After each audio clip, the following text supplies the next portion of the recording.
Well, we're going to talk about everyone's favorite subject today. What is that?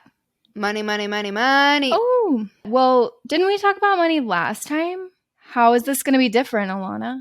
We're going to share some real numbers. That's the biggest thing. I think there's just not enough transparency. And then inevitably, when you go to price your work, you have no idea if you're on the right track because nobody's sharing real numbers. They're just talking in like fluff, like make 6 figures or, oh my gosh, my biggest paying client ever. But then they don't talk about that it took 3 years to actually finish the project and it was a retainer. And we're going to share real numbers, talk about some mindset.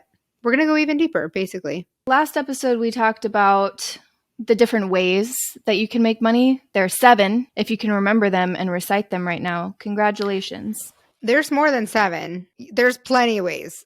Well, nope, that's it. That's it. 7. We focus on 7. Yeah. If you listened to our last podcast, you would know the 7. And if you don't, then you're dead to us. So we talked about that last time. So this time we're going to talk pricing and, like Ilana said, get into the specifics. So yeah, why don't we start off talking about mindset, about money? Ooh, there's a lot of stuff that comes up. That's another buzzword I feel like is money mindset. But it's actually kind of a big deal. And I feel like a lot of times you don't even know that you have a mindset about money until you're like, oh, everyone doesn't think that, or that's not necessarily true. It's just how I've been programmed to think. So yeah, let's talk about it. I have a lot of stuff, I'll just get vulnerable right now and tell you about my childhood. I had such issues with like worrying about my parents spending money that we would go to the grocery store and I would walk away from the cash register while my mom was checking out because hearing the number that the lady said, or man, whoever, or whatever species. There were monkeys sometimes that checked us out. Yeah, so just hearing the number made me physically sick to my stomach. Wow. That's intense. Yeah. I don't know that I have talked about that much, but that's kind of where I started off with my mentality about money. And that is a difficult place to be in when you become an entrepreneur.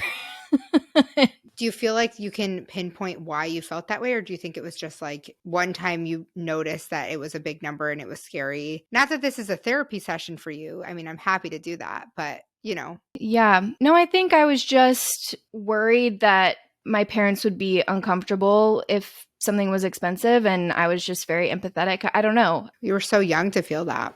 Yeah, it just really freaked me out. And yeah, it's so that there's been a lot to get over. And now I'm in a lot healthier place. And I do feel like I have a good balance between spending a reasonable amount of money on things that are fun and that I want and saving. And I am less likely to throw up when I hear numbers of how much things cost, except for I almost threw up when I just got a quote for my bathroom shower conversion. That made me want to throw up. House stuff can still do that to me, but. Well, first of all, congratulations on not throwing up every time you have to quote something or see a number or go to the grocery store. It's really tough. I'm seeing a lot of themes here, but also I think that the value that we're taught as children, or the value that like society tells us, I mean, we're in the influencer era where determining the value, and the thing with value is that it's different for every person. So what $5, how I value $5 is different than how you value $5. And so there is this personal piece of money, and how much you're willing to spend on something is going to be different than how much I'm willing to spend on something. And so naturally pricing is going to affect people differently. But I do know there's a lot of fear about money. It can be really emotional, and it just brings up so many things. And when you're pricing for clients, it's really scary to be like, here's the number, because in your head you're going, am I going to get ghosted? Are they going to laugh at me? Am I asking for way less? Am I asking for too much? Like, what are they going to think? And ultimately we have to decide how we value it. And it might be different than how someone else values our time. And there's a lot of education that goes on with, you can't just send a number. You have to send like, here's what I'm going to offer you. And you have to be so clear on your service. But let's talk more about the actual numbers.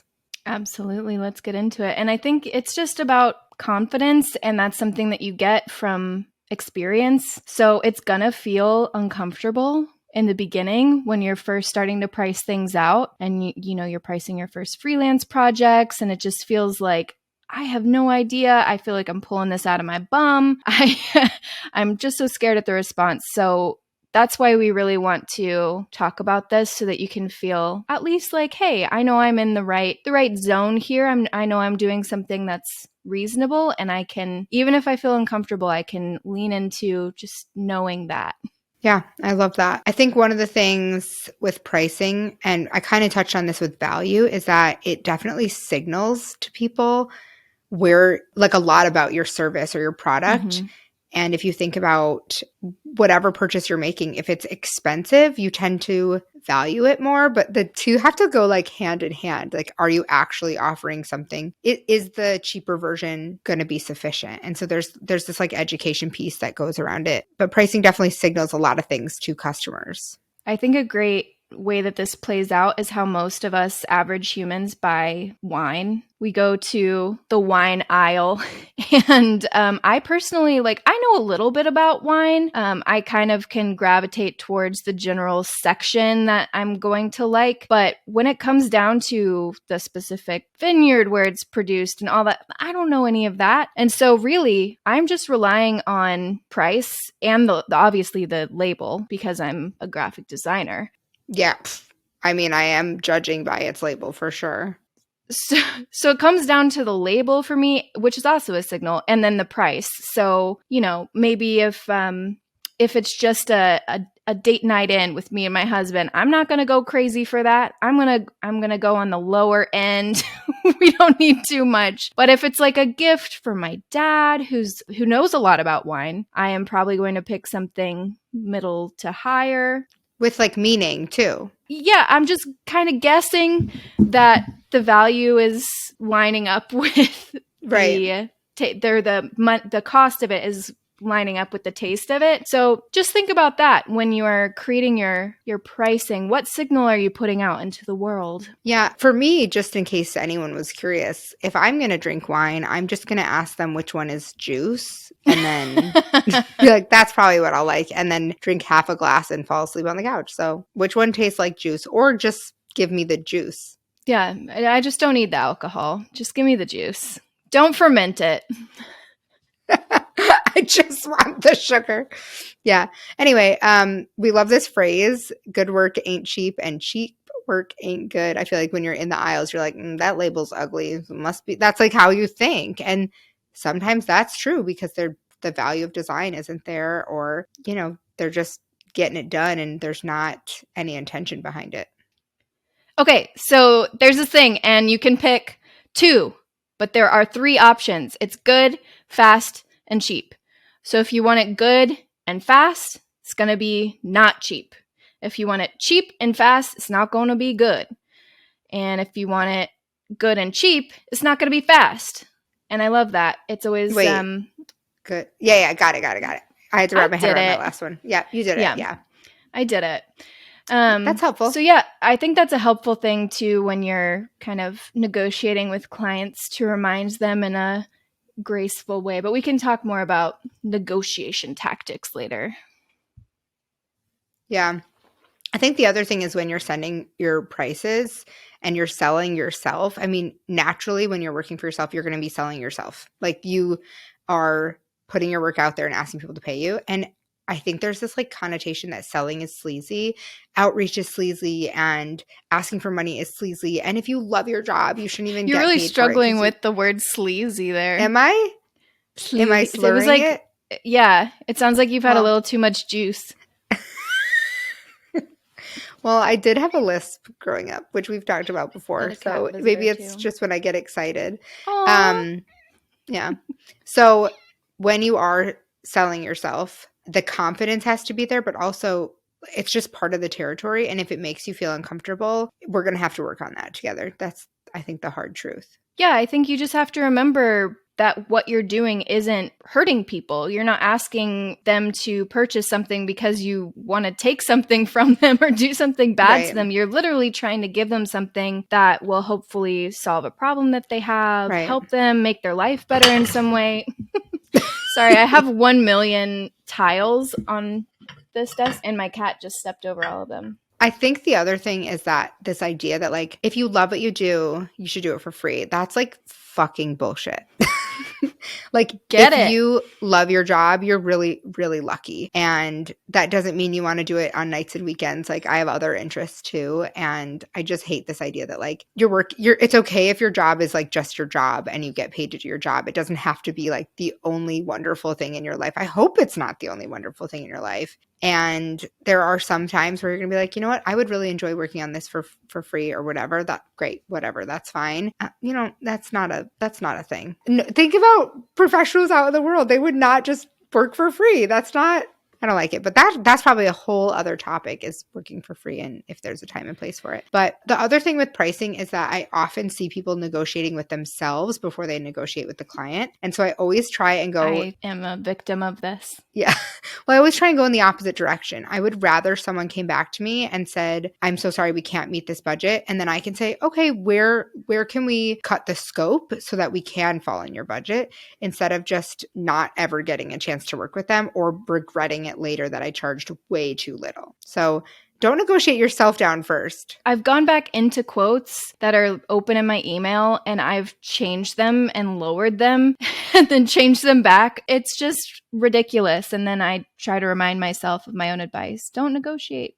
Okay, let's talk about why we care about how you're pricing. I mean, obviously we care about you as a human being and we want you to get all the things that you deserve. But beyond that, why do we care? The thing is, when the way you price your work affects other people who are pricing their work. How we price affects the whole industry. When we undercut each other or price too low, it sets clients' expectations way lower. And then the next person who comes to work with them, the same thing happens. And there's something to be said, like Katie said, with the fast, cheap, what was it? Fast, cheap, and good? And good, yeah. Like there are beginners and there are people who that's going to be their budget. That's great. But I think that comes through with when someone works with you, they know you're a beginner. You know, your age, your experience, your portfolio, it's all like there's a sliding scale. And so every level we have to educate on pricing and raise our rates because it literally has an effect on everyone. And it's very hard to make that jump from really underpricing your work to then charging maybe, industry standard or what you should be charging. You can't just go from A to B. There's like 8 million steps in between of raising your rate with your clients. So it definitely affects the whole industry. It's hard to know what's industry standard when you are isolated or you don't have a group of people who are in the same industry as you. So, what I definitely suggest to help you feel more confident is to reach out and find a group. Maybe it's people on Instagram. Maybe it's like a Slack group you can tag onto. Maybe it's a course and you can chat with your peers, but just surrounding yourself with a couple of people who are doing the same kind of work that you're doing so that you can bounce things off of each other. Like having Ilana to bounce things off of for me has been such a game changer in how I price and in how confident that I feel as well. I also think that when you're asking someone, so let's say like you have someone you're maybe, friendly with on social media and you know that they've done a similar project. Instead of saying, hey, how much did you charge for this? I would personally prefer if someone came to me and said, hey, I got this inquiry. Here's the details. First of all, you could ask them like, would you be comfortable Zooming with me or like, having a hangout or phone call? Or could I hire you for an hour? But the other thing is I really like if you come to the conversation and you say, this is where I think I'm going to charge. These are the terms I want to do. Do you feel like I'm in the ballpark? That way you're not saying to them like, share your pricing with me because you don't know how comfortable they are. And that way you can open the door for them and show you've done your research. You're coming with an idea and you're just asking for their opinion. And they can say like, oh, go higher. Or I actually might cut that down a little bit based on my experience. And you're not putting all the work on them. I think that's a much better way to go about it. Yeah, I think there's definitely etiquette around this whole topic that we have to be considerate of. I've definitely had plenty of people reach out to me and say, I saw you worked with this client already. Give me all the information, tell me everything. And, I'm happy to help when I can, but it does also feel like, oh man, I did all this work of Mm-hmm. trying to figure it out on my own, or, I did research and all this stuff, and then, there's just some kind of that's why I like your approach, Like Ilana, building of trust, coming with yeah, especially respect. if it's your first time reaching out to them. And then maybe if they do give you some great helpful information, maybe you do them a little something back, help them out later, send them Always. something, give them a little Starbucks gift card, something Yeah. like that. Give them like $8 to Starbucks. Yeah, 8 specifically. I think that that's really important to, because these relationships can be really awesome long term. And so Mm-hmm. try to think about establishing that in the way that you would a friendship, where you're not just Mm-hmm. taking, because that's not going to establish something that they want to Right. be in long term. I will say this is a little embarrassing to share, or maybe a little vulnerable, but I maybe learned this the hard way. I Mm. had some really wonderful like local friends, have coffee with me and and help me navigate when I was starting my stationery line. But then I tried to be like sly and ask someone for resources by being like, "Oh, I'm buying this for a friend," and they saw right through it, and they were like, "Hey, listen, in the future, just be honest and ask if I can help you." And I was like, Ooh. "Oh shit." And Yeah. I really took that to heart. And I wish I remember who they were, like, a bajillion years later. But like, she was right. Like, I should have just said, "Hey, I really admire your products and I really admire the work you've done or whatever. Can I hire you for 1 hour? Can I, like, that to me is, I really value that. Whereas, trying to weasel my way around, not so much. This was like 15 years ago. So, I mean, I'm gonna give myself a little slack, but I did learn this the hard way. And the other thing is that when it comes to pricing, obviously people are in all, service-based or product-based, whatever it is, like you want to look around as much as you can at other people, but also I really don't like hourly pricing. And so I think it's really important to have a number in your head of like what you would charge hourly, but I just would not ever really share that with the client unless you're doing an hourly job where you're going in and working hourly. And still, I just prefer pricing based on value, because if you think about all the things we don't account for in our hours, what's that saying? The doctor like came in and diagnosed me in 3 minutes and the bill said diagnosis $2, 10 years of training, $5 million dollars or whatever. And it's like, there's so much that we don't consider when we're pricing. And so that's why I always think of it as like a sliding scale of like, well, I've got more experience. Oh, well, I've never done this project before. Oh, this is going to take me this long. Oh, it's a rush. Oh, so I'm always thinking of it as a sliding scale. So I hope that helps. Well, I think too that when you really think about it, hourly pricing doesn't make a lot of sense, especially for someone further along in their career, because it means that the faster you get something done and the more efficient you are, the less money you're going to make. So there's no incentive for you to work efficiently, because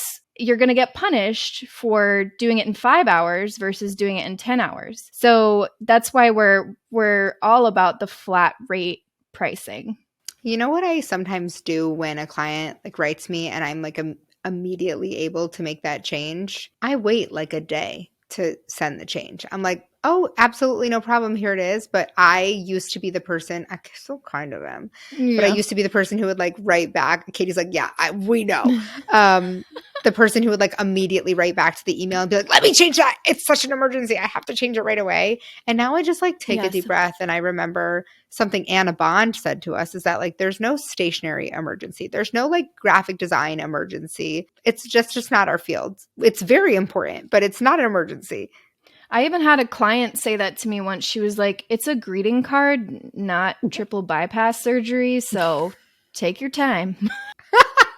I love that. I was so worried because it was the last day of a deadline and I just could not make it. And I never do that, but I Yeah. had to push it one more day. And I think I was just like falling over myself, apologizing. And she was like, "My God, woman, it's a greeting card."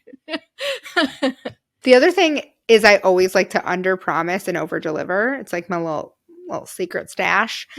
And that usually means like telling them I'll have it by Friday, but having it by Wednesday Mm-hmm. if I can swing it.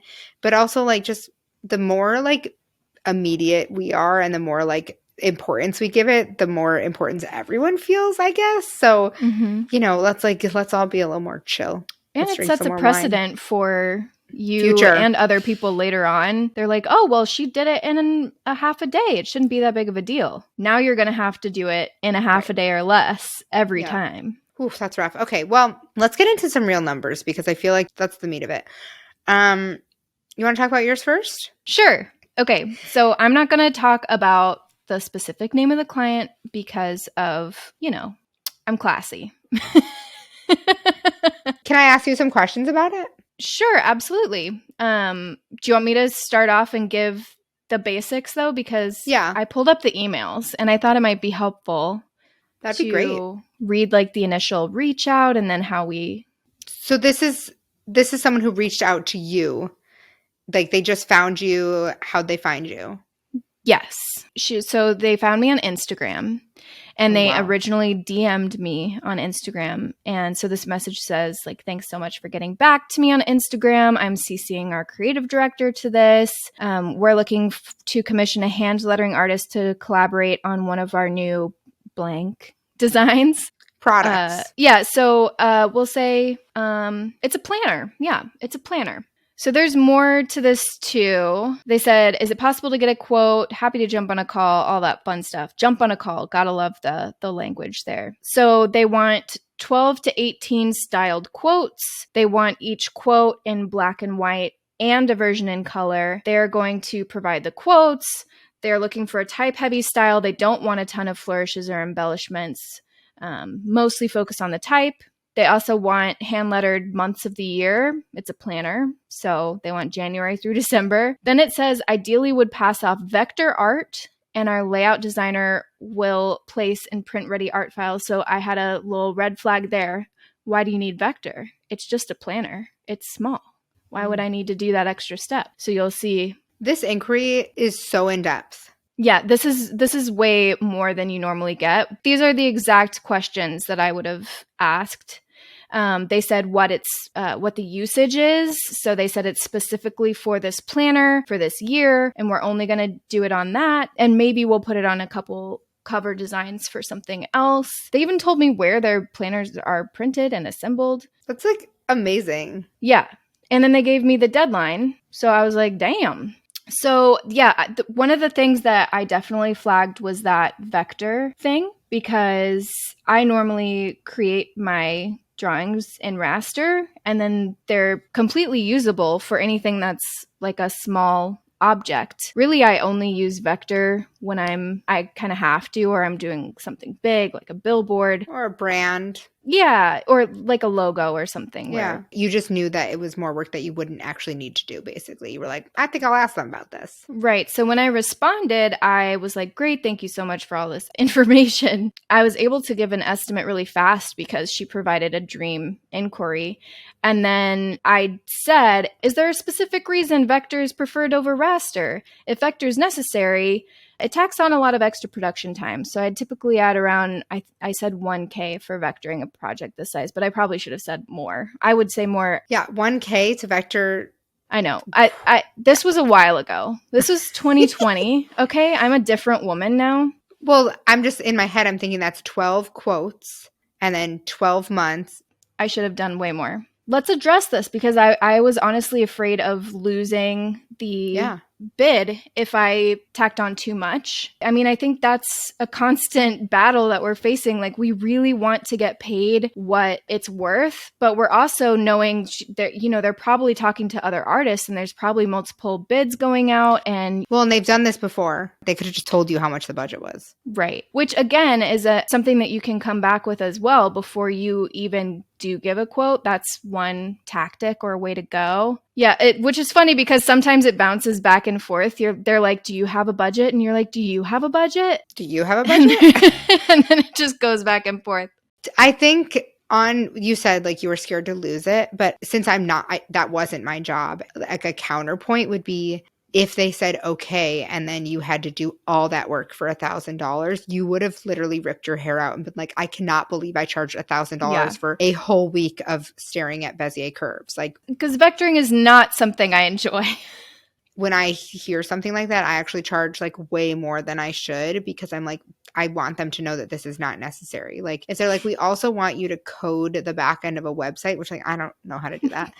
I would be like, great, it's $30,000. Because then I would have to go hire, like, they're going to be like, that's crazy. And I'd be like, yeah, I know, don't do it. Like, hire a developer who knows how to do that. So just like a counterpoint is that if you do say something like that, you have to be comfortable if they say yes. Another interesting thing that I did that I would do differently now was, for some reason, I priced out the month lettering, like January through December, that would be all in the same style as $300 each. Instead of one lump. That's not the interesting part. I feel like that's reasonable, but then I charged $400 for the quotes, which I don't know what I was thinking, because they're like many words and then the month lettering is one word. So honestly, and they're locked up. Right. But it ended up being like repeating a lot of the same style. So I was able to like copy and paste some of my stuff. But I mean, I didn't know that at the time. So, I mean, it's vulnerable sharing this because I would honestly change some things about it now. I would probably be more like $650. So what was the total? What's that math? If it was 300? The quotes would be, if they're 400 each and there were 18 quotes. It's a lot of quotes. That was 7,200. And then the months were 300 each times 12 equals 3,600. And then they wanted some accessories, which came up later on, like just little things to go with the planner. And those ended up being 1,200. So the final agreed upon price was 12,000. I mean, 12,000 sounds like a great gig, but knowing how much that would have taken you like a couple weeks full on, you know? And so looking back, you might have charged more. But I think at the time it felt okay. It didn't feel bad. Like at the end, you felt good about it. And now you were like, oh, I could do that again for more. I think the total agreed upon price felt fine. And I think I would still feel fine with something around that number, good. Honestly. Yeah. Well, you're quicker now too. But I think the way that I divided it out was a little strange, if I'm going to be honest. But also, I want to mention that this was just for 1 year of usage. That's great. So I am able to reuse these pieces that I created because they're not specific to the brand. They're just like cute little lettering quotes and months. So I can reuse them for whatever.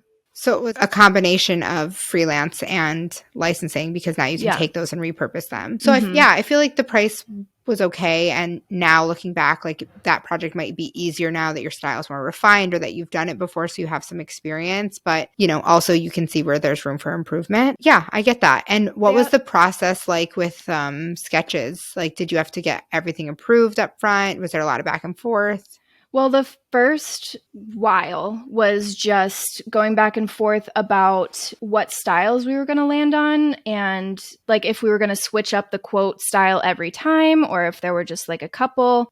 So I think I created 3 different directions of ways that we could go, and they kind of refined it from there. And I introduced color pretty early on so that that wouldn't be a problem moving forward. And honestly, color for me, a lot of people do sketches as one thing and it's completely grayscale and then go into color. But I do like to, like, it changes my design sometimes. Like if I'm starting to add color in a specific palette and I'm like, oh, it is feeling a little unbalanced now, but I really love this palette, I would change the design with that. So I do like to introduce color in like the second or third round usually. I think that that's the part of the process that maybe is where you didn't charge for, since you did sort of itemize it. The back and forth and the time it took to do the like trial and error and the workshopping through it probably is where you could have added to that price, because that's usually what we forget about is like the client meeting and understanding the vision. Like it's not like you jump into a project and everything is figured out already. Your job is come figured out. So it's not just the time of creating those letters. It's the what style should they be in? What color should they be in? And fixing that. Well, I think that's really helpful. I have one more thing. I added in a kill fee, which I just want to mention because it's an important little friend. Chef's kiss. It's an important friend. So I, added in a kill fee of, what was it? Probably 50%. So I did, payment schedule was 50% at the signing of contract, 50% upon final delivery, with a kill fee of 50% added to the contract in case the project was canceled. So basically, for situations like this where I didn't itemize, like, this is the amount for the sketches, I wouldn't have been screwed if they completely canceled the project after I'd done a couple sketches, because I had that 50% kill fee. And that means they have to pay me 50% if they cancel. And you have to say like at what point so you don't get really screwed over. And a non-refundable deposit. That's the first step of your kill fee, basically. Well, that's really helpful. That's great advice, because I remember adding those and being like, I'm a genius. Like, wow. Okay, so it's funny that you shared about a planner, because I'm also sharing about a planner. And I used to design planners and sell them in my paper goods shop, online stationery shop, for like 10 years. So I know my way around a planner, okay? I'm jamming on my planner. And I had a peer, I mean, I don't work with them, like a peer, someone I knew from the interwebs, say that they were making a planner and they wanted me to design it for them. And I was like, heck yes, like I could do this in my sleep. I don't even need to be paid for it. Just kidding. I definitely need to be paid for it. And so it was like the opposite of Katie's project that she just shared, because I was designing the actual pages, like the monthly spread, the weekly spread, the daily spread. And basically they had like this idea of how to break things down, but needed it designed. So this was like an InDesign heavy project. And there was like handwriting, like for a demo page. And actually I had Katie help me with that too. But it was designing the bulk of the planner, like the system. And I had a meeting with them and I ignored a couple red flags. But I was like, this is going to be so easy for me. Like I know exactly what they want. I get this. So I proposed $10,500. And I did this. I got to this number because I thought about how much my ROI was on my planners, like what they were going to price them out, how big their audience was. This was a small, like startup, small business. But I knew that there was funding, and there was like, I knew I could charge what I felt was right.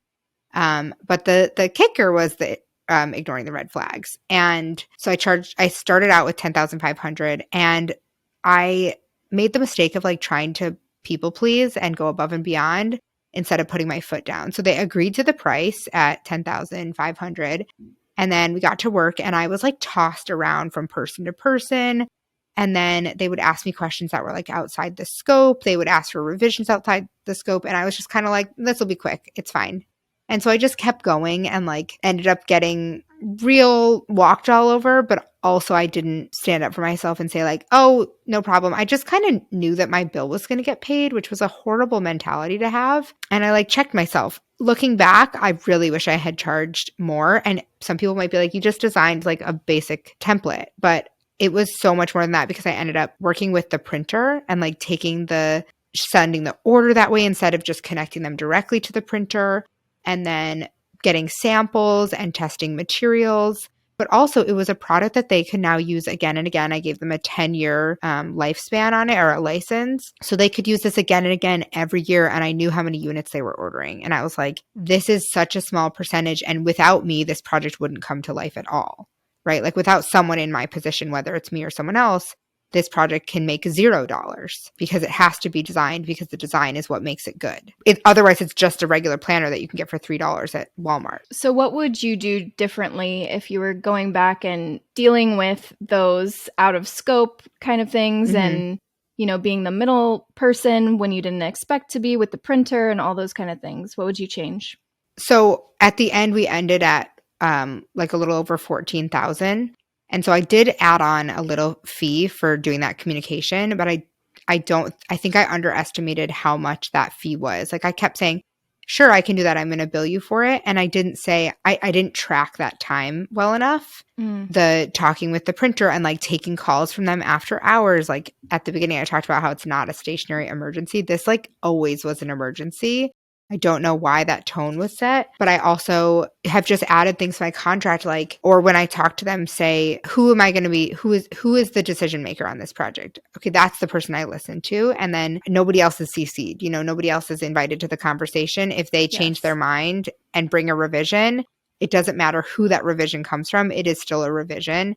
And in my contract, it now says every revision is billed hourly. Like it might have even said it then, but I just was not being respectful of my own time. I do think that like 15,000, which is where we ended up, was probably an appropriate amount, which part of me is like, that's so much money. But also that project had the earning potential of It was an undated planner. They had 10 years where they could use it without needing anything from me, really. They were going to sell it at like $40 each, and we're ordering thousands and thousands of units. And I had so much expertise. I had 10 years of making planners where I helped them get the right materials, helped them source a printer, which finding a printer alone is someone's Oh my full-time job. gosh. Yeah. I mean, I was editing, I was proofing, I was doing so many things that weren't included. And I think I just neglected it because I was like, this is an easy project for me. I'm going to take it. And I like forgot or something. I like had amnesia for a second there. But I do think that price was probably okay, but the experience wasn't as great as I would have liked. I love the way that you're thinking when you're talking about the amount that they can potentially make from the product. I think this is something that a lot of artists forget they have the capability to figure out, and that can really help you inform your pricing, and it can help you feel really confident about your pricing too. So if your work is going to go on a product that's being sold, or if you're doing licensing or anything, this can really help as well, where you can ask too, how many units do you expect to produce? You can ask these kind of questions, and then you can do a little bit of math. So yeah, $40 a pop times 1,000. Wow, they can make a lot of money off of this. What's something that if I was potentially going to make that kind of income, what could I then spend on an artist to create the art? And let's just say that they were going to make $100,000 on their first run. Let's just use that because it's a clean example. And they were paying me $15,000. And then they were paying, because I knew how much the inventory, let's say it cost $5,000 for the inventory. So that's $20,000 allotted and then $80,000 for them. That project would not have been possible without a designer and without the inventory. So 20%. Granted, they have to do the marketing and they have to do that part of the work. But still, I think that, that's totally reasonable for that amount of money. Right, that's their job. Yeah, exactly. Exactly. So once you start putting those numbers together and looking at it from the client's point of view, I think that's really helpful. That was a really big learning experience for sure. And I will say the client did come back and was like, hey, and this is not like a client horror story where I need to like put them on blast or something, but they did come back and they were like, hey, we have some changes for the next round. And I was like, I'm so sorry, I'm booked. And I felt so empowered to say that because I did not like the way I was being spoken to. And it was just like not a good client situation. I'm so glad I finally was like, no, thank you. Bye. That felt really good too. No is a full sentence. Yeah. I heard Mary-Kate and Ashley say that recently. So what? They were like, my parents always said no is a full sentence. Why are they? What are they? What? What don't you get about it? I feel like I'm being crystal clear. I need to know where Mary-Kate and Ashley are right now that you're hearing. I saw it on TikTok. It was an interview on TikTok. From like years ago? Like I don't know. They just said it. I'm going to go Google that. What are Mary-Kate and Ashley doing now? Yeah, I haven't heard a lot from them, but they do believe that no is a full sentence. I mean, it is. It is. Anyway, it felt great to say no to them. And it felt good to charge $15,000 because I know a lot of people talk like, I made $10,000 this month. And no one is ever like, I made $10,000 this month, but I spent 11.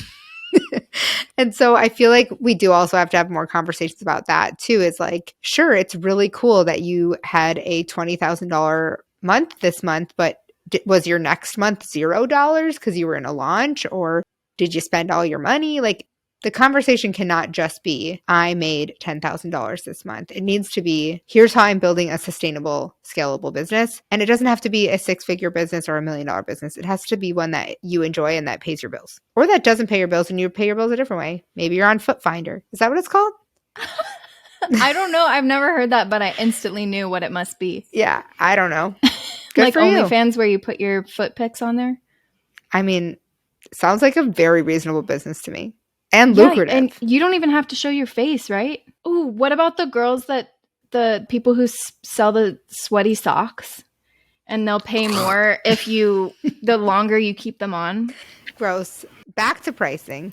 Yeah. So if you don't want to do graphic design jobs, sweaty socks is always an option. Always. Always. And you could design a killer website for yourself. Let's talk about where can you go if you want some more help with pricing? Ilana, do you know of a place or a resource? You can see more about the projects that we just talked about. Both of them are in our guide that's called Price with Purpose. And what it is a collection of 35 different case studies of actual pricing. You heard us share the numbers. We don't share the clients' names because that would be real wrong. But there are scenarios from creatives just like you. You can actually see and understand the behind the scenes that other artists consider when they price their work. You can see if they were satisfied with the project, if they would charge more, what industry and how big the client was. And we just put so much into it. And we are so thankful to all the people who shared that with us. Along with the Price with Purpose guide, there's actually 3 video lessons that will transform the way you price your work and leave you feeling super confident, which I think is the biggest skill when pricing your work, is just going in with confidence and understanding the value, and will really help you when you're prepared to send out your next quote. So Price with Purpose is available instant access on our website. It's a great little resource for you. The other place you can learn about pricing is inside the Good Guild, which is our membership. It's basically a treasure trove where every month we dive into a new topic. You get access to us, you get access to your design idols, and this month's focus is all about pricing and finances, which will later be available in the archives. And it'll really dive deep and give you the opportunity to talk one-on-one with people who are pricing their work. You could bring an inquiry to the table and ask us to help you figure out where you should be landing. And it'll be a great resource for you every month where we'll talk about a different topic.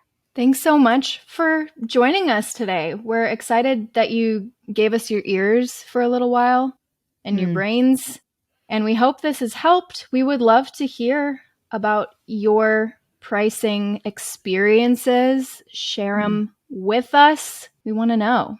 I want to hear either your highest paying project or your lowest paying project, because we all have one of those. And in our Price with Purpose guide, we have Free some $99. Yeah. We have some real low price projects too. And what I love is that the artist will say, like, I do not feel good about this, but it's what happened. I think we've all done the logo either for free or for $200. That seems like a good number. I don't know why we thought that. And so it's been fun to see where people have grown. We have a project in that guide for $80,000. What? That's a full-time job. Wasn't me. Yeah, it wasn't me either. Wasn't me. We need to add more transparency. So if you want to talk more about pricing and learn more about finances and pricing your work, we'll see you. We'll see you in the guild, or we'll see you on here, because we're going to keep talking about it. Can't wait to talk more to your ears. Okay. Have a great day. All good things.